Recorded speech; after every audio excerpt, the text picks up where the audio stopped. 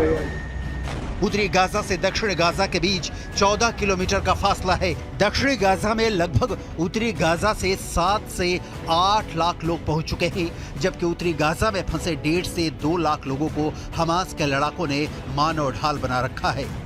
हथियारों के साथ हमास के लड़ाकों की लड़ने की क्षमता साफ दिखा रही है कि जंग अभी खत्म नहीं होगी, बल्कि अभी जंग में बहुत से खिलाड़ी खून की होली खेलने का प्लान बना रहे हैं। अब देखना होगा हमास और हिजबुल्लाह जब दो तरफ से डबल अटैक इजराइल पर करेंगे तब कैसे इजरायली सेना हमास और हिजबुल्लाह का सामना करेगी।